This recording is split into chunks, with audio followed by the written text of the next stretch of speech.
Welcome to this explainer. I am absolutely thrilled to have you here today. We are going to explore the massive, kind of hidden backbone of our modern power grid, electrical switchgear. It's a topic that sounds highly technical, and, well, it is, but it literally touches absolutely every aspect of our modern lives. Just think for a second about the sheer massive energy pulsing through our electrical grids right now.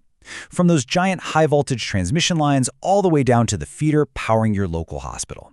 Honestly, it is a dangerous, chaotic force. So what prevents the entire system from just melting down the second something goes wrong? Our grid needs a silent hero to tame it. And that's exactly what we're looking at today. Okay, let's dive right into this. Electrical switchgear is, by definition, the equipment used to switch, control, protect, and isolate electrical circuits. If you want a really helpful mental model for this, think of switchgear as both the traffic cop and the immune system of the power grid. It directs the flow of electricity while constantly, relentlessly watching for danger.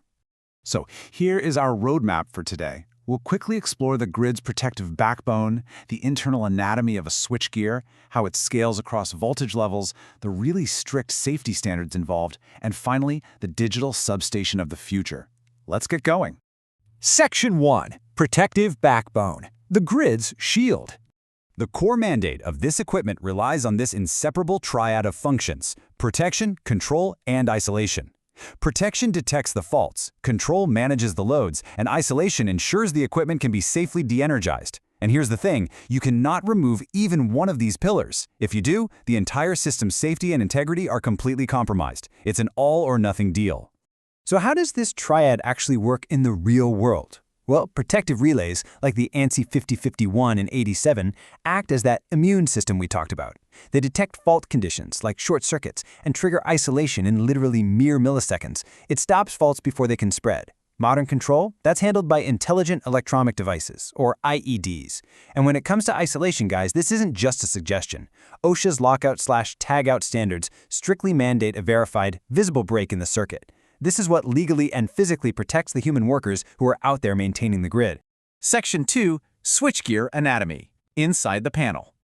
Once we look inside the metal box, we're basically translating a lot of complex engineering acronyms into physical-mechanical actions.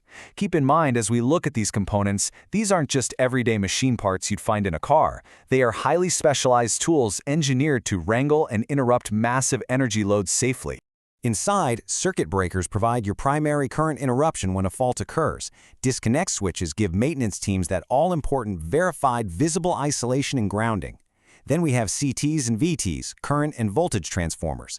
Their job is actually fascinating. They scale down massive grid voltages and currents into much smaller, standardized signals so the delicate relays and meters can actually read them without, exploding.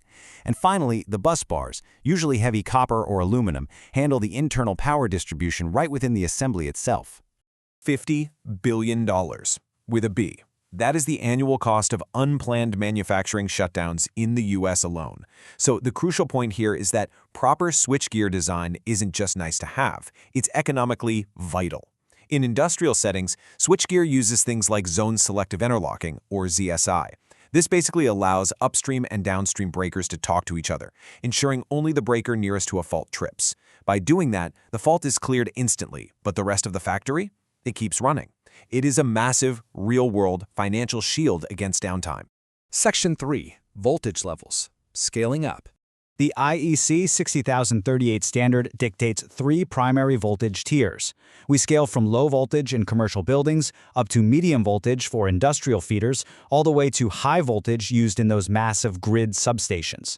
Understanding this is absolutely key, because the voltage tier isn't merely a label. It dictates the entire physical construction of the switchgear, the required dielectric clearance distances between components, the insulation, and exactly what kind of interrupting technology is actually safe to use.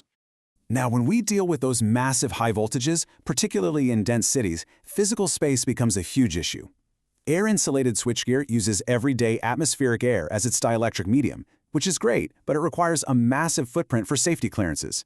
Gas-insulated switchgear, or GIS, solves this by using SF6 gas. It allows high-voltage installations to take up just 10% of the space of air-insulated models. That's a game changer, but it introduces a massive environmental challenge.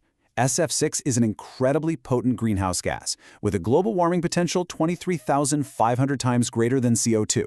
Yeah, 23,500 times. Section 4. Safety and Standards. The highest stakes. An uncontrolled electrical discharge through ionized air. That is the terrifying official definition of an arc flash. This explosive release of incident energy is exactly what happens when switchgear fails or is operated incorrectly. We are talking about a literal blast of intense heat and pressure that can easily prove fatal. It is the absolute worst-case scenario.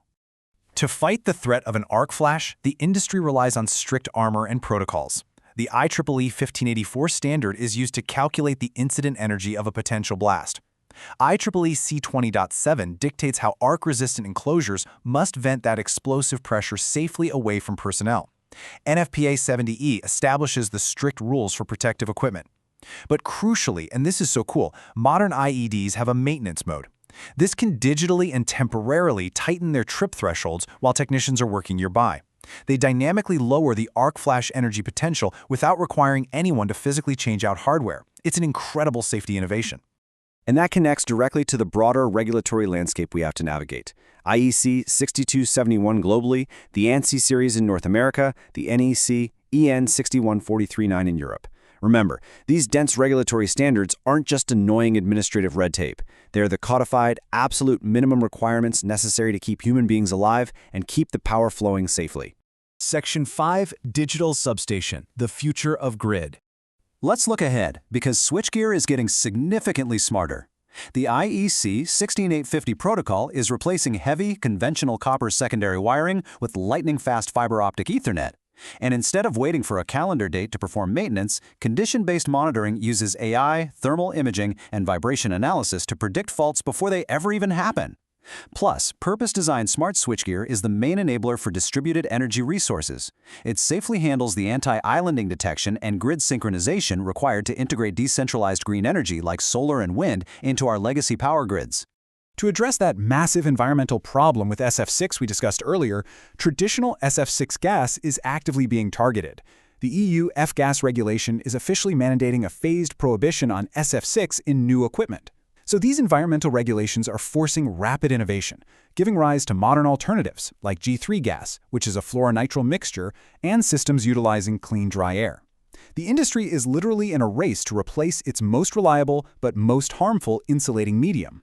Which leaves us with a critical, multi-billion-dollar question to ponder. How will our grid adapt as we rapidly decentralize our power sources and, at the exact same time, eliminate our most reliable insulating gases? Electrical switchgear has always been the indispensable silent hero of the power grid, and it's going to be the technology tasked with navigating this massive transition. But the engineering challenges ahead are absolutely huge. Thank you so much for joining me for this explainer. I hope you walk away looking at the electrical grid in a whole new light. I'll leave you to think on that final question.